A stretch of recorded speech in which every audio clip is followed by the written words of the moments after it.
Greetings, greetings. Welcome to today's episode of What's Up in the Watershed. It's 2:00. We've got some participants coming in. Welcome, everyone. Happy Wednesday. I love a Wednesday. It's like a midpoint of the week. I can see Friday in the horizon. It's great. Thank you all for joining us. We're going to get started here in just a moment.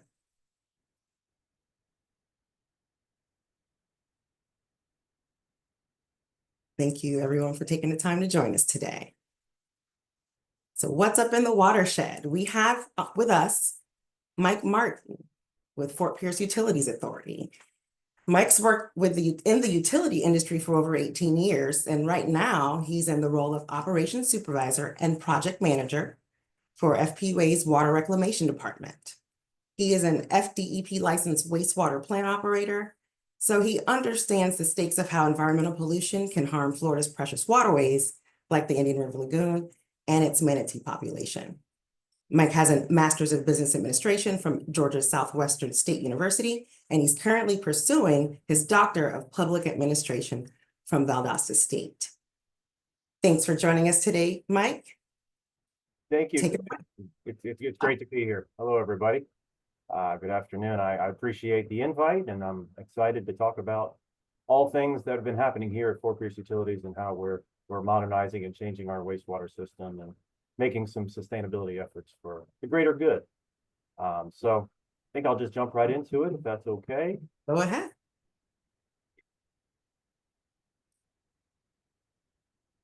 Second. All right. Screen looks good?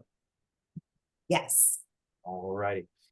Okay, well, just to recap again, thank you, Kalita. I am Mike Martin. I run the day-to-day operations here at the Island Wastewater Plant for Fort Pierce Utilities Authority, and I'm also serving as the project manager for our construction for our new mainland wastewater treatment facility, the mainland water reclamation facility out on the west part of our service territory. So obviously, if you're tuning in, you might be a little curious about that or have some knowledge of it.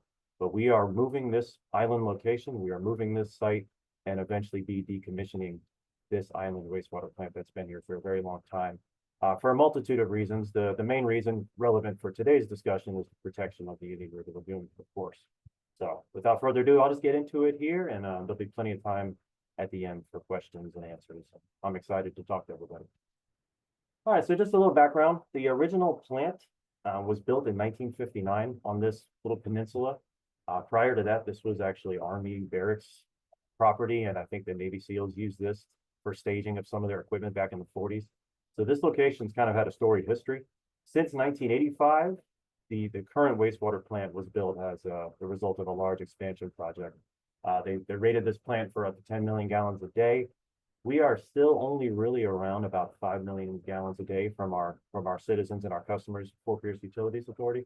So we're not hitting a capacity problem as far as the plant's treatment process, but we are starting to get to the point where the assets themselves, the tanks, the structures, some of our equipment is getting pretty old, pretty long in the tooth, as I would say. And it's time to move this plant for a multitude of reasons. And obviously the environmental protection impact of getting this plant out of here, off of this river location, is pretty important to us. And yeah, it's exciting. We are also on the legislative shortlist of plants up and down the Treasure Coast, up and down the Indian River Lagoon that are water adjacent, Vero Beach being our closest neighbor that has the same problem. There are plants right on the mainland side of the lagoon. So basically, the state of Florida either wants us to upgrade to advanced waste treatment and eliminate the risk of any kind of river discharge of our treated wastewater product, which is very difficult for us to do. For us to do that here, it would probably be maybe $30 million total capital spending. We would need another deep injection well for disposal, and we would need to upgrade so much equipment and treatment process that it just doesn't make a lot of sense as far as the dollars go. And what's going on is for over 25 years now, they've talked about moving this site to another location, to a Western mainland location. So this kind of was the perfect time for Fort Pierce Utilities to move forward with actually taking that step and receiving that mandate and moving forward with getting us out of here. So back in 2019, the City Commission and Fort Pierce Commission had a joint staff meeting that said, let's do it. Let's move this plant. Let's take advantage of some good financing options and finally move forward with this. So design phase started shortly after that. And we're really excited to say that we broke ground last year and we've been moving very quickly ever since. Give you an idea of some of the environmental reasons for moving. Of course, most of these are obvious, but we're right here on the ocean. We're right here on the island. We are a barrier island, thank God, but we still get pretty bad storm surge onto this location here. Storms seem to be getting worse. Climate change is real. Things are happening that are just putting us more in these vulnerability paths every year. You can see some of the stats from what Hurricane Ian did a few years back on this coast. Melbourne had 7.2 million gallons spilled into the river. Bradenton had 13 millions on their side. It wasn't to the Indian River doing that to Tyco. But lots of different spills. Fort Pierce is one of many cities that is dealing with these kind of storm surge events that are overloading our systems and causing problems and causing spills and all kinds of other things that the FDEP regulates. Just to show everybody where it's at, if you weren't aware, we are putting this plant out off of Selvich Road, kind of in the southwestern part of our service territory. This is off of Energy Lane, and it's right next to the new Treasure Coast Energy Center. That power plant's been there since 2008, and it's an FMPA-owned natural gas power plant that we're going to be next to.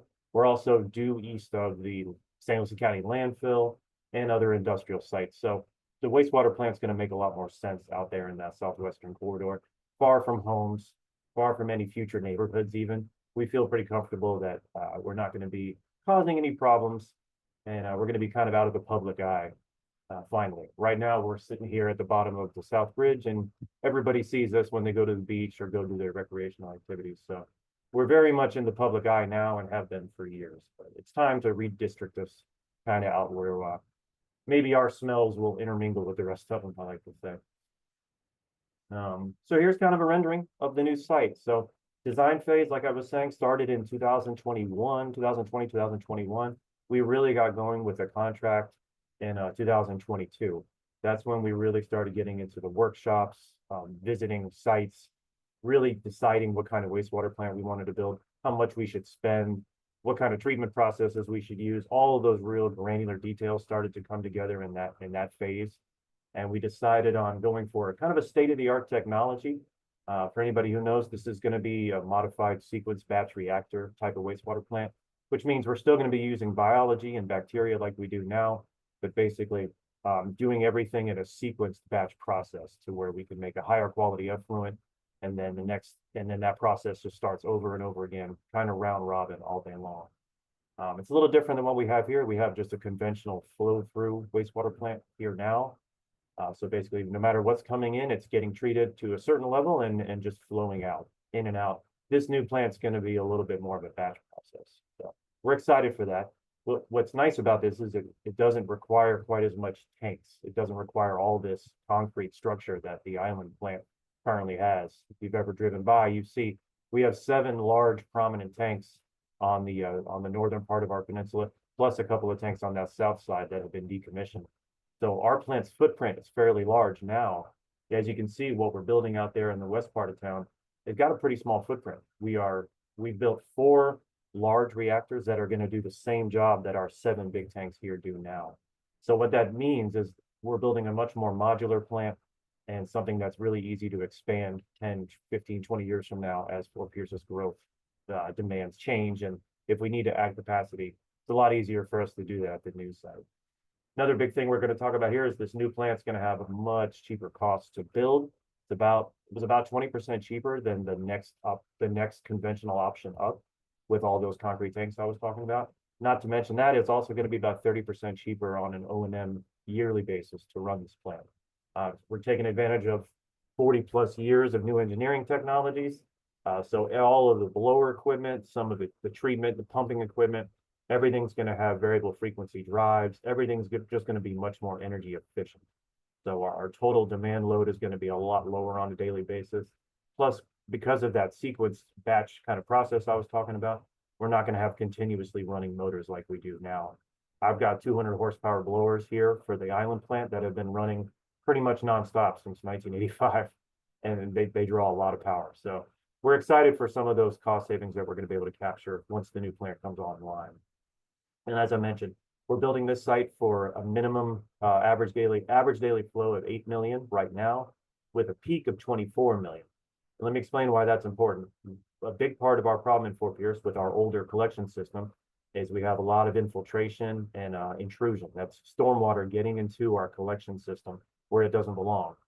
Every time we get a big rainfall event, just an afternoon storm, or much less a tropical storm or a hurricane, our system gets quickly surcharged and overloaded really quickly. So it's become an issue here at the island where a daily flow of 5 million can quickly spike up to 13 million, 14 million gallons a day in a matter of an hour or two if we get that kind of big afternoon rainstorm. And they're not always related to tropical events too. I've had a bunch of storms in these last couple of years, and just an October afternoon rainstorm completely triples the flow of this place and puts us in danger of having one of those river discharge spills. Everything we do is designed to avoid spilling into the river. It's our number one concern during any kind of emergency storm event like that. We have generators here on site. We have extra tanks for capacity. So we do all we can to kind of hold the door as much as possible. But if it doesn't stop raining, it's kind of just a matter of time. And that's a big upgrade here at the mainland site. We've got 2 deep injection wells out there. We've got extra tanks for diversion. We're building this future site to be much more resilient and much more able to handle those big rain events that we've seen increasing over these last 10, 15 years. Another big thing we're going to talk about while this picture's up is the reuse capabilities of this new facility. So reuse, obviously, for irrigation purposes is one of the biggest things that most plants in Florida are able to accomplish. Most of Palm Beach County, Salem West, a lot of Port St. Lucie, a lot of our neighbors have these pretty sophisticated reuse systems to where they're taking that treated wastewater and putting it right back out there through irrigation mains and keeping it on the surface for beneficial uses like irrigation or for wetlands restoration. There's all kinds of options that we could be doing. Direct potable reuse is kind of a far away technology that a lot of the R&D of this industry is moving forward to, how to use that water and not just put it down a deep well where we lose it forever. So the new plant's going to be built with a very sophisticated reuse system. And day one, we're going to be able to provide water to the Treasure Coast Energy Center, which right now, for their cooling process, as part of their power generation process, they're drawing 1.5 to 2 million gallons a day out of the Florida aquifer zone for that cooling water. So that's kind of a waste. That's not the most sustainable option. We've got wastewater right next door. So the idea is that we're going to send them our treated wastewater product, which is already a higher water quality than groundwater. They're going to be able to use that for their power and their cooling towers, and we're going to basically have this symbiotic relationship for years to come. And as the power plant grows, we can supply them more water at the same rate that we're growing as well. So it's an exciting kind of efficiency that we're going to be able to capture out there. There's one of those deep injection wells on that top right picture. That is a 3,300-foot deep injection well, just like it's called. We discharge all of our treated daily effluent down that well. That is our 100% disposal method. And that was installed actually in 1993. So prior to that, and this is the reason this plant was put here, and that's the reason Vero's was put there, and Melbourne's and all these other wastewater plants up and down the coast. All wastewater plants used to just treat and discharge their treated effluent into the Indian River for many, many years, decades even. It was permitted, it was normal, it was the norm back then.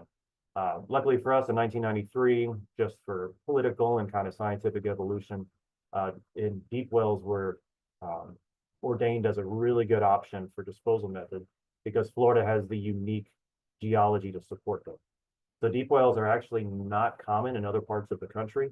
Many other states in this country, you're going to have plants that are treating at a much higher level, and they're actually still discharging into public waterways, streets, the creeks and the streams nearby. I think most of Atlanta's wastewater in Atlanta, Georgia, goes into the Chattahoochee River up there. Now they're treating it at a much higher level, of course, than we are, but still, it's kind of an interesting thought. Luckily, in Florida, we have deep injection wells as our disposal method, and they've proven to be very worthwhile. I've actually was able to go to a seminar a couple of years ago the city of Miami is actually converting one of their main wastewater plants to all deep injection wells. They have to install 20 deep injection wells on in their wastewater plant just to meet the permit requirements from FDP. That is $300 or $400 million worth of deep injection wells that they have to install, as opposed to just 100% discharge in the Biscayne Bay, which is what they've historically been doing. So it's an interesting new technology, and I hope it's here to stay. So here you can see on the bottom right, there's a good example of, I think this was during Hurricane Ian a few years back, of how some of that storm surge could actually breach, come over our storm wall and cause issues at the plant. You know, luckily, because we're on the inside of that barrier, I've never seen it get a whole lot worse than this, but that doesn't mean it can't. Whoever was around here back in 2004 can remember Francis and Jean. We had pretty significant storm surge and washout. It caused a lot of problems on the wastewater plant, washed away a lot of our soil, and exposed a lot of our underground piping and pumps. Luckily, there were no spills attached to that other than just the plant flows. But still, that was a pretty bad day, and it just gives you an idea of how vulnerable this location really is. So, going into the mainland itself, we had official groundbreaking back in February of 2023. It was a nice event. We had all the luminaries and city officials out. Since that day, we've been working fast and furious to get this site built. Majority of that vertical concrete work was started or mostly completed last year in 2024. Just so you know, that first year of 2023, that was all civil site work, grading. The stormwater system had to be installed. All that stuff that's kind of hard to see as you drive by. It's kind of the boring work that's underground that nobody can tell what happened. But 2024 was a big year. We had all the major structures go up, and it's been exciting to see that come together. We're still on track and on budget for commissioning this plant this year, this December, with our initial plant flows. We're shooting for a minimum of 700,000 gallons a day going to the new site, maybe up to 1 million gallons a day. Depends on how fast, and it depends on some other factors in our conveyance system and how fast that conveyance project can get moving. But yeah, we're still planning on operating 2 plants for a number of years. We're hoping it's only about 2 years, to where we transition flow that normally flows here to the island and send it out to the west to the new mainland site. There's just kind of a slow valve turning process that's going to take a while. There's a handful of just capital projects that need to be completed to get us our average daily flows out to the new site. And even then, big storms and hurricane events, we're still probably going to need this plant for a little while longer just to handle some of those storm surges. The conveyance system officially broke ground last month, actually, after a long design phase. We have officially put shovels in the ground. I'm getting all the pipe systems directed to the new site. That is starting now. The first of those capital projects I was just talking about, that should be completed by August, and that's what's going to deliver us our initial plant flows. And then just slowly but surely, each time we get another little bit of capital done, shear off a bigger chunk that used to come here and send it out there. Eventually have zero flow coming to the island plant. And at that point, once we can showcase full surging flows to the new site, we can decommission this plant and get it ready for redevelopment. Just so you know, probably it's going to be a big question. What's going to be developed here? We are still not sure. We have, that's a pretty complicated question. FPUA doesn't own this property 100%, so we don't really get to say or choose what goes here. That's still going to be fleshed out for years to come. But you can imagine this is a lovely spot. We do hope it's still some kind of public use property like it is now. Give you an idea, some progress pics here. Got some aerial shots. These are pretty exciting. So you can see March of last year, just over a year ago, on that left side, really pretty straightforward. All you can see is kind of the shell of where the road is going to be. You can see some of the footprints and grading of where the tanks were eventually going to be installed. On that left side, that lined pond, that triangular pond, that's actually a lined upset pond that allows us to put varying levels of water quality in there. If we have to put raw sewage in there, we can, because of that liner protects the soil underneath. That I will use that primarily as a diversion tank in the future. If we ever get kind of a massive emergency, a massive storm, and I need somewhere to put flows, I can put either treated effluent or raw product in there. So it gives us a lot of flexibility to handle breakdowns, emergencies of any kind. On the right side, you can see where we're at now. This is just a month ago, so there's been even a little more progress since then. But you can see all those big concrete structures really starting to come together. On that left side, there's our reuse tank right there in the middle, that set of 4 squares. Those are going to be our biological reactors. And yeah, the tertiary equipment is all around them. On the far right side near the cul-de-sac, that's going to be our operation and maintenance building. That's going to be an exciting building. So right now, all of the wastewater workers for FPUA, the entire collection staff, lift stations, industrial pretreatment and plant operations and plant maintenance, we all work out of this island location. The idea is eventually, of course, to relocate us all out there to the new site with state-of-the-art offices, more space, more maintenance space, a larger motor shop, a larger fabrication shop. It's going to be really nice. And what's nice about this is we're on the mainland. You know, we won't be stuck on an island in the middle of a storm. Once the wind hits 50 miles an hour, we have to evacuate this island wastewater plant and leave this place running automatically. It's not an ideal situation. We would much rather be staffing the site during a storm because of all the things that could go wrong. So here on the mainland, we're going to be far from any kind of storm surge. We're going to be protected from some of those nasty winds. So we're feeling really good about the overall sustainability of that site. On the bottom there, mention this now, this is a big plug. We've been doing Wastewater Wednesdays, which is primarily me and a few other people that are basically taking pictures, and I'm writing a little bit of a narrative every week about all the new progress that we're making on a weekly basis. We've been posting these on our socials and on www.sustainablesewer.net. This is allowing us to really kind of showcase our progress, be really transparent with our customer base and other stakeholders, and just kind of show off the progress we've been making. It's really exciting to be a part of this, because this is FPUA's, by far, is our biggest capital project to date.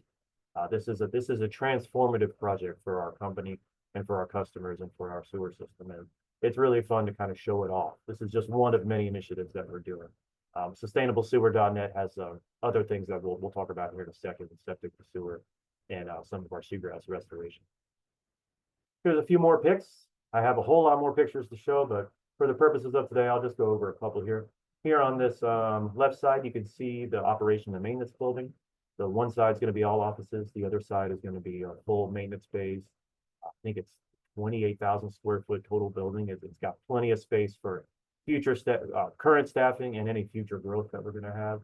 On the top middle and top right, you can see some of our treatment structures. The middle picture there is going to be our sludge buffer tanks. Those are sludge thickeners, part of our treatment process. And on the far right is going to be our new headworks. The headworks is where the raw sewage actually enters the plant for the first time and begins the treatment process with some mechanical screening and grit removal. All that good stuff is going to happen there. That's usually the tallest structure on any wastewater plant. That one's going to be about 35, 40 feet tall once it's done.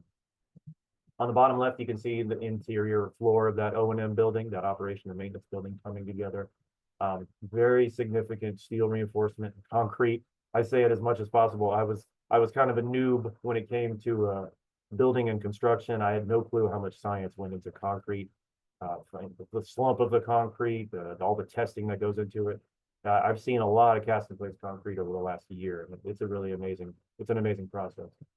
Bottom right, bottom middle, I should say, we've been giving a lot of tours to our either our board members, city commissioners, utility advisory committee members. I've been giving a lot of tours, trying to show this place off, get everybody a chance to see this place kind of in the halfway stage before it's all covered in wastewater, before it starts to get dirty. It's a good time to take a look at it and really kind of see how it all works and all comes together. So that's been exciting to give those tours and do that outreach. On the bottom right, you're actually seeing inside one of those reactors. This is before all the secret equipment was installed. But this reactor is going to use, like I said, state-of-the-art processes and technologies to deliver us a much higher quality water product than we're making now. We're actually going to be able to hit advanced waste treatment requirements, which all plants are required to hit by 2028, I believe.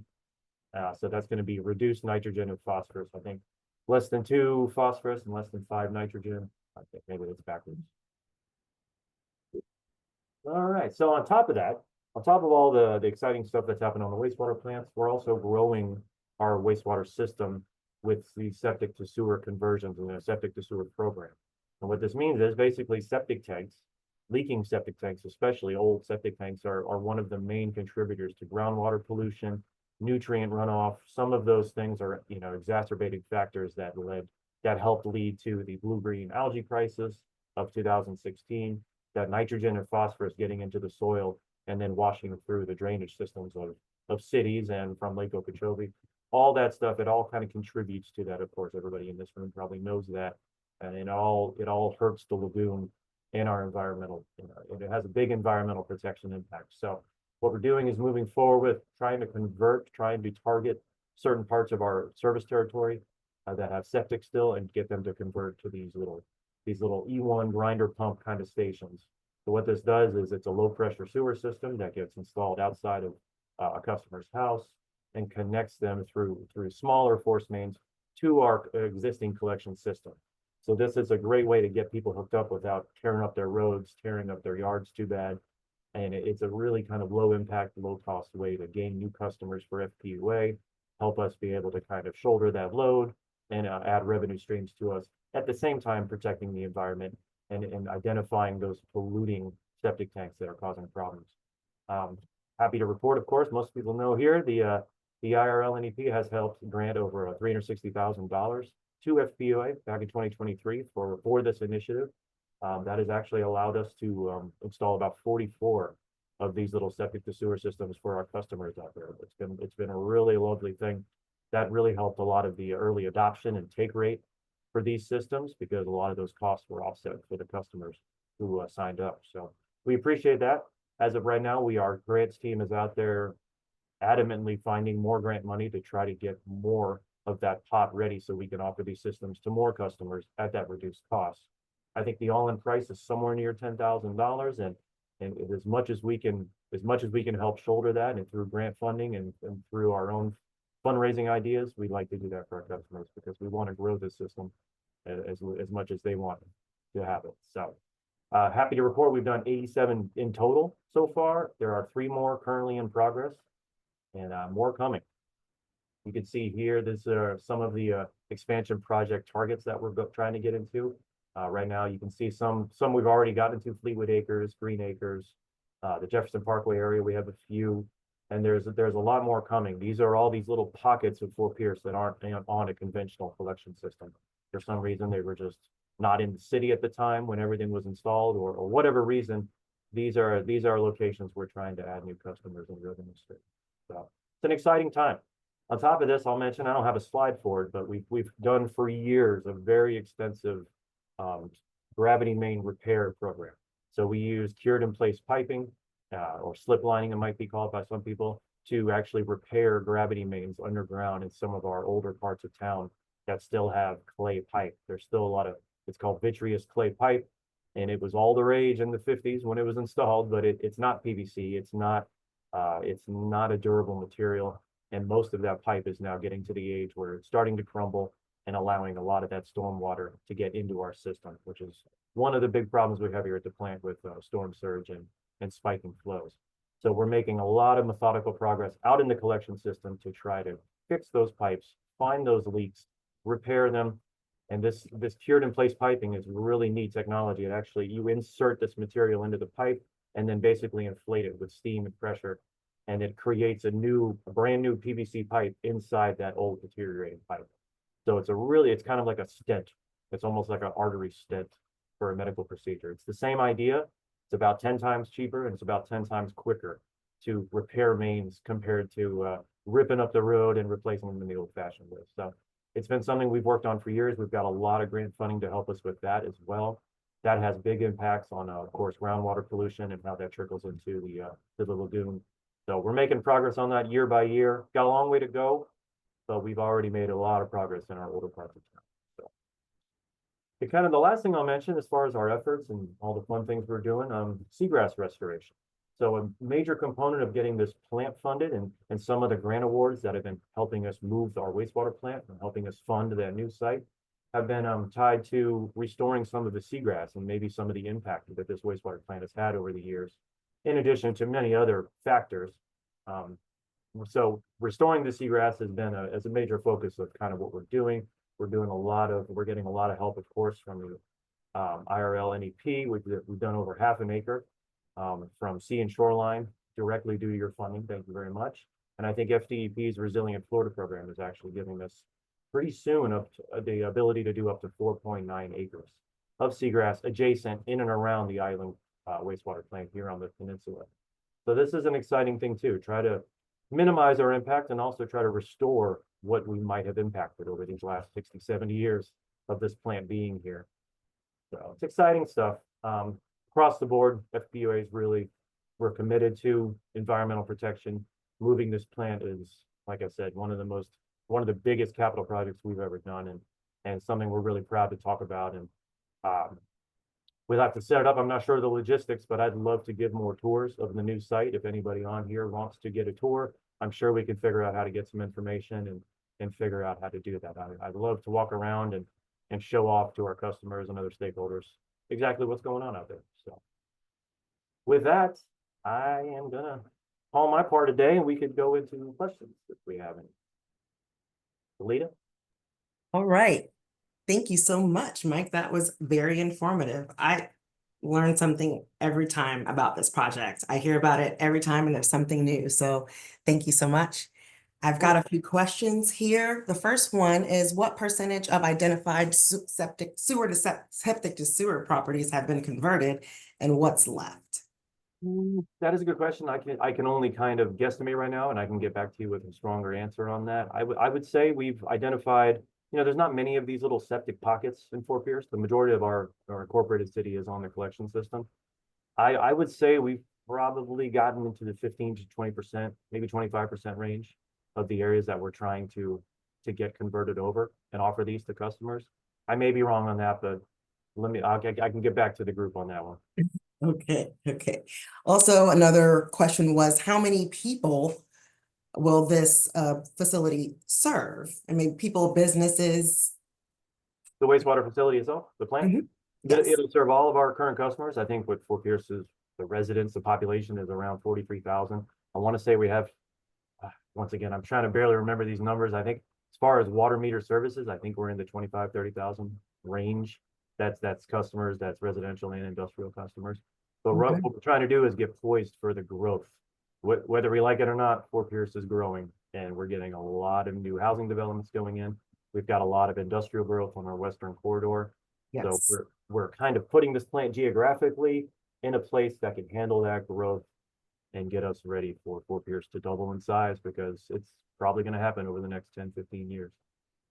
Yes, absolutely. We've got some more questions here. And speaking to the operations of it, what do you foresee could be a challenge in operating this plant or facility? I know we're always planning for, the challenges that come up. What do you think about that? With the new site, what I mentioned earlier, that period of low flow is probably going to be our biggest existential, the thing that I'm worried about the most right now is operating this plant a little bit of outside of what we designed it for.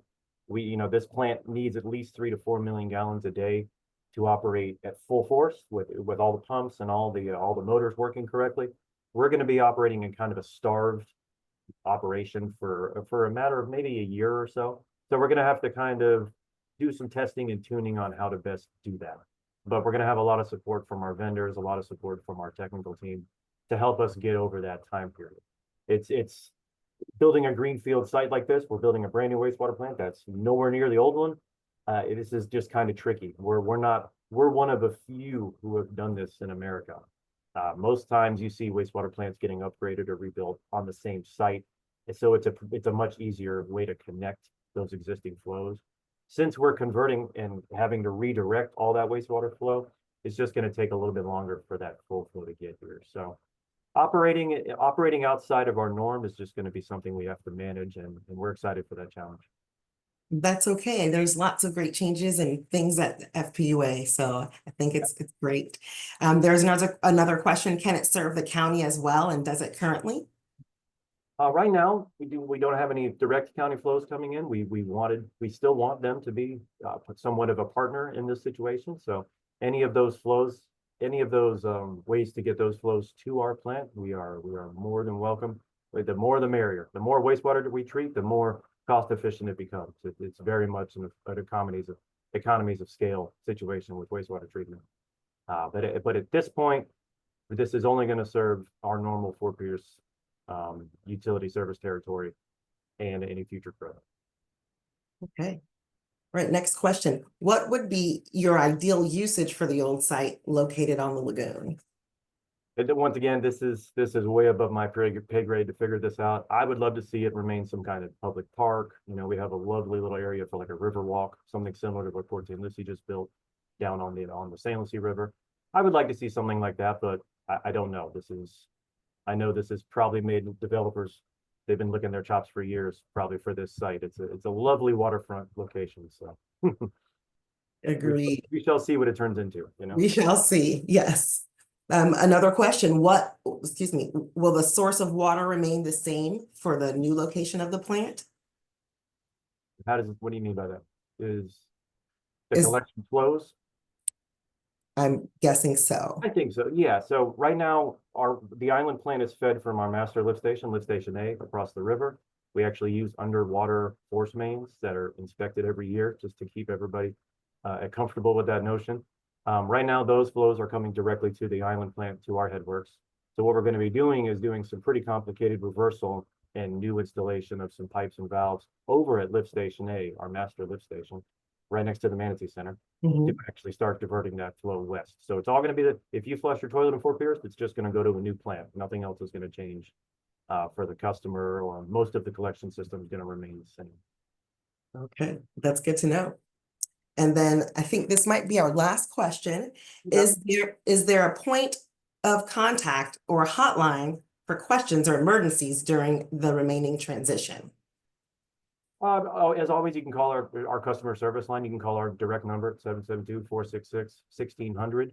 And any calls can be diverted to me if there's a specific problem, either to me, Mark Kobe, we have Cooper Kruger. We have a bunch of crews on the wastewater side who can handle any emergencies that may happen out there in the field. But yeah, our main number, the 466-1600, is the best number to call for any kind of issues like that.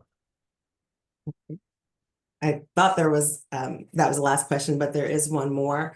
Are there different contaminants that are taken out of the water when we get into advanced systems? There are, but basically the big two, it's the nutrients, right? Okay.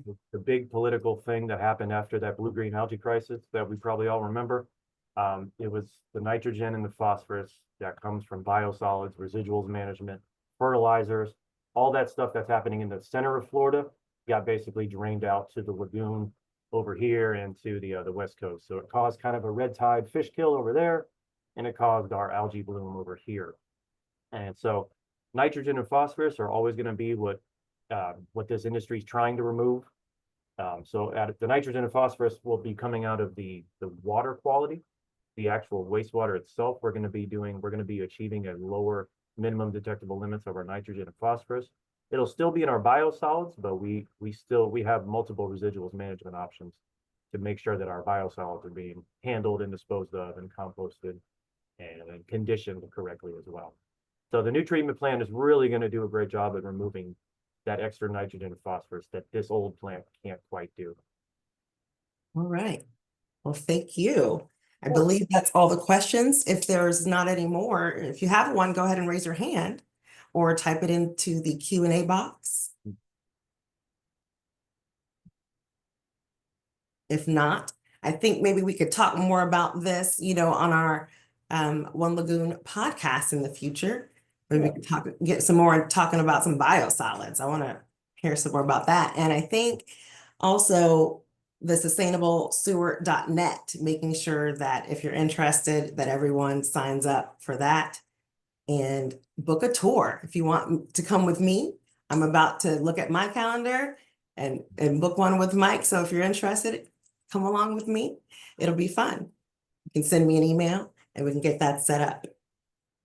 Otherwise, that's all we have for today. We're going to send you a quick 10-question survey after this is over, and we'd love your feedback.